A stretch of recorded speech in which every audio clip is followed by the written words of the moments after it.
नमस्कार भैया, हम हैं गौतम कुमार और आप देख रहे हैं द लोकनीति। आज हम फिर हाजिर हैं अपने दोस्त को होस्ट विवेक जी के साथ। विवेक जी, बहुत बहुत स्वागत है आपका। तो आज हम बात करेंगे मध्य प्रदेश में बीते 5 घटनाओं की। 5 ऐसी हलचल जिसने मध्य प्रदेश में सियासी उत्पात भी मचाया और कुछ ऐसी चीज़ें जो आमजनों से जुड़ी थी। सही बोल रहा हूँ विवेक जी? मैं बहुत सही बोल रहे। 5 चीज़ें थी ना? 5 प्रमुख चीज़ें। 5 प्रमुख चीज़ें जी। तो सबसे पहली चीज़ आपको क्या लगता है जो सबसे प्रमुख रहा आज? देखिए, आज दिन है सोमवार। किसी की ताजपोशी हो गई है, बिल्कुल हो किसी गई की है। ताजपोशी होना है। अच्छा। और कोई चाह रहा है और कोई नहीं चाह रहा है। किसी की ताजपोशी हो चुकी है, किसी का होना है और कोई चाह रहा है और कोई नहीं भी चाह रहा है। बहुत सारी बातें बोल दी विवेक जी ने इस एक लाइन में, खुद ही समझाएंगे वो क्या क्या था ये सब। देखिए, जिनकी ताजपोशी हुई है वो है भाजपा के शर्मा जी, जिस पर 2 दिन पहले हमने सब बता दिया था। बिल्कुल। तो अभी 2:30 बजे जब वो आए हैं शताब्दी एक्सप्रेस से हबीबगंज स्टेशन, तो मैं देखा कि हजारों की संख्या में दर्शक नहीं आए, समर्थक आ गए। तो समर्थक आ गए और अब जो ज़रूरत है उनको दर्शकों की, क्योंकि जब तक दर्शक अंदर नहीं जाएगा और बटन नहीं दबाएगा तब तक समर्थक और नहीं बढ़ेंगे। बहरहाल स्थिति आज की साफ यही होती है कि बीडी शर्मा ने थोड़ा बहुत हल्का फुल्का शक्ति प्रदर्शन, या यूँ कहें कि अमली जामा जिसको कहते हैं कि भैया आप आए तो आइए थोड़ा सा घूम लीजिए, तो थोड़ा घुम्मा घुम्मी हो गई। हो सकता है शाम को अभी आज भारतीय जनता पार्टी की कोई बैठक भी रहेगी, उसमें आधिकारिक तौर पर उनको ताजपोशी भी होना है। आज वो चार्ज लेंगे राकेश सिंह से और आज ही तय होगा कि मध्य प्रदेश की जो भाजपा की राजनीति है, या यूँ कहें कि जो मध्य प्रदेश की राजनीति है, वो किस डायरेक्शन में आगे जाएगी और बीडी शर्मा किस तरह की अपनी कोर टीम का निर्माण करते हैं। जी, बीडी शर्मा के आने से मध्य प्रदेश में भाजपा को कितना फ़ायदा होगा ये तो आने वाले समय में हम लोगों को देखने को मिलेगा, क्योंकि अभी थोड़े ही दिनों में नगर निकाय चुनाव होने वाले हैं।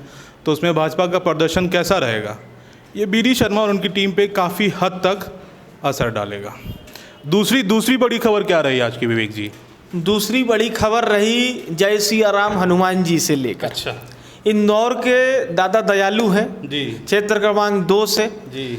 और वही इंदौर का क्षेत्र क्रमांक 2 जहाँ पहले विधायक हुआ करते थे बड़े विजय वर्गीय जी, है ना, और बड़े विजय वर्गीय के दादा दयालु यानी कि रमेश मेंदोला जी। तो रमेश मेंदोला जी ने कांग्रेस के जो चीफ बनने की दौड़ में सबसे आगे हैं ज्योतिरादित्य सिंधिया, उनको एक सलाह दे दी है। सलाह ये दी है कि भैया हम लोग प्रभु राम के अनन्य भक्त प्रभु हनुमान जी की प्राण प्रतिष्ठा कर रहे हैं, तो आप आइए हमारे साथ और प्राण प्रतिष्ठा में लग जाइए, क्योंकि ये दूसरों के दुख को हर लेते हैं। तो हो सकता है, खैर ठीक है, इस चीज़ पर अभी तक सिंधिया जी का कोई बयान सामने नहीं आया है और ना ही कांग्रेस के लोगों ने भी इस बयान पर अभी तक कोई रिकमेंट नहीं किया है।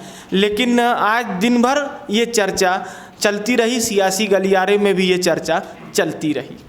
सिंधिया जी का नाम आया है तो आजकल कांग्रेस में जो कुछ चल रहा है, सिंधिया जी या कमलनाथ जी को देख लें, उधर गोविंद सिंह, इमरती देवी, सभी जो है एक चीज़ को लेके जो है एक मैदान में कूद गए हैं और उस पर लगातार बयानबाजी भी हो रही है, इधर से उधर से। उधर दिल्ली से अलका लामा ने भी शायद कुछ बोला था। जी। तो क्या ये पूरा जो है मैटर है, आप समझाएंगे दर्शकों को? देखिए, ज्योतिरादित्य सिंधिया आइए यूपीए 2 के समय में वो टेलीकॉम मिनिस्टर रहते हैं, ठीक है। अब टेलीकॉम मिनिस्टर के बाद जब यूपीए 2 चली जाती है, मोदी जी की वापसी होती है, तो वो बैठते हैं राहुल गांधी के बगल में, लेकिन उनकी गुना शिवपुरी की जनता ने उनसे वो बैठना भी छीन लिया। अब वो सदन के बाहर हैं, लेकिन उनके 6 मंत्री हैं आपके विधानसभा में मध्य प्रदेश। वो इमरती देवी हैं, वो आपके भाई खाद्य मंत्री तो कहते हैं मेरे गुरु नहीं, मेरे बॉस है, मेरे आराध्य, मैं तो इनके पाँव ही छूऊंगा, तो वो अपनी बात करते हैं। ऐसे अन्य मंत्री भी हैं। तो ज्योतिरादित्य सिंधिया जब 2018 का विधानसभा चुनाव होता है और वो कमलनाथ के साथ हैं, कमलनाथ पार्टी के वरिष्ठ नेता हैं, तो ज्योतिरादित्य सिंधिया युवाओं की एक आवाज़ बनते हैं। युवाओं की आवाज़ बनने के साथ ही साथ भी कई टिकट लेकर आते हैं, कई उनके विधायक बनते हैं, फिर उनके कोटे से मंत्री बनते हैं। अब होता यह है साहब कि हमने आपसे 2 दिन पहले ये बात बताई थी कि पीसीसी चीफ की दौड़ में अभी ज्योतिरादित्य सबसे आगे हैं। कोई छींक भी देता है तो आदमी कहता है सिंधिया साहब का।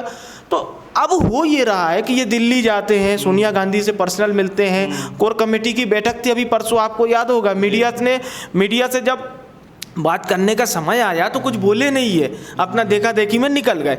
तो हो ये रहा है कि जिस ट्रैक पर ज्योतिरादित्य सिंधिया भी हैं और जिस ट्रैक पर कमलनाथ हैं और जिस ट्रैक पर दिग्विजय सिंह है, ये तीनों ट्रैक अलग हैं, लेकिन मंजिल सभी की एक ही है।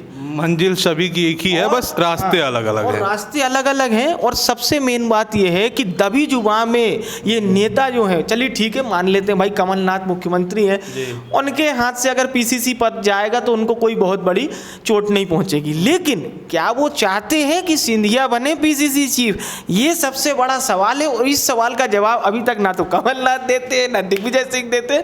और जो बात आपने करी मंत्रियों की, तो देखिए गोविंद सिंह जो है वो लाहौर से आते हैं। लाहौर भी आपका वही क्षेत्र है, भिंड मुरैना खाटी क्षेत्र है, और उनके बयान भी बड़े मशहूर रहते हैं। उन्होंने एक बार बयान दिया था कि शराब को लेके पूछा था तो उन्होंने कहा था 2 पैग मारा करो मस्त तंदुरुस्त हो जाता है आदमी, है ना। लेकिन फिर उन्होंने बोला भी ज़्यादा, ऐसे बयान दिए थे उनने। हाँ, ये आपके जीएडी मंत्री हैं, गोविंद सिंह बहुत सीनियर मंत्री हैं, जीएडी मंत्री हैं, और इस कैबिनेट में उनका जो योगदान है, मतलब विधि विधायी विभाग जिसके पास हो, और माफ़ कीजिएगा संसदीय कार्य मंत्री हैं और सामान्य प्रशासन विभाग जिसको हम जीएडी कहते हैं, ये 2 बड़े विभागों के मंत्री हैं गोविंद सिंह, काफ़ी सीनियर नेता।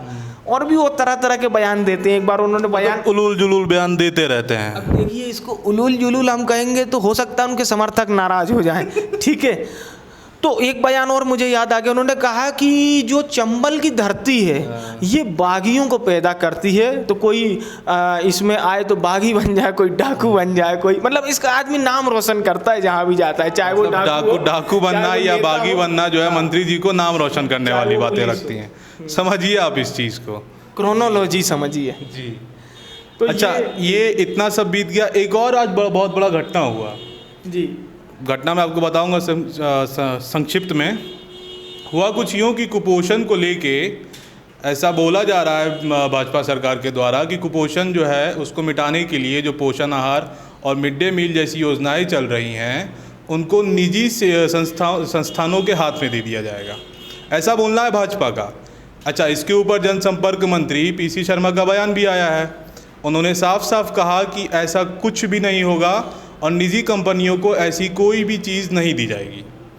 इस पे बातचीत करते हैं विवेक जी से, देखते हैं उनका क्या नज़रिया है इसके पीछे। देखिए, सबसे पहला तो जो आपने सवाल पूछा उसमें आज शिवराज जी जब पत्रकार वार्ता कर रहे थे अपने बंगले पे, तो पत्रकारों के सवालों का जवाब दे रहे थे। उस दौरान उन्होंने यह भी कहा कि कमलनाथ सरकार भ्रष्टाचारियों की सरकार है, ये उनके खुद के वचन है। तो और साथ ही साथ उन्होंने मिड डे मील पर कहा कि कुपोषण के मामले में जो हमारी सरकार के समय में कैबिनेट में हमने ये बाकायदा एक प्रस्ताव लाया था, फिर इसको पारित कराया था कि किसी भी तरह से निजीकरण नहीं होगा। फिर उन्होंने ये भी कहा कि कमलनाथ सरकार इसका निजीकरण कर रही है। और जो मुख्य सचिव पर उन्होंने तंज कसा है कि भाई मुख्य सचिव को इतनी पावर कहाँ से आ गई कि उन्होंने कैबिनेट के फैसले को पलट दिया। इसी का जवाब देते हुए पीसी शर्मा जनसंपर्क मंत्री, उन्होंने कहा कि हम निजीकरण के हाथ में किसी भी तरह से नहीं जाने देंगे। और अभी तक ये उनके बयान सामने आए हैं, इसमें बिल्कुल लेटेस्ट बयान जो आपको बता रहा हूँ। तो ये थी आज की वो 5 बड़ी खबरें जिसने प्रदेश में लोगों का ध्यान आकर्षित किया। ऐसे ही तमाम मुद्दों को लेकर हम आपके सामने उपस्थित होते रहेंगे, आपसे मिलते रहेंगे। तब तक के लिए मुझे और मेरे को होस्ट विवेक जी को दीजिए इजाज़त। नमस्कार।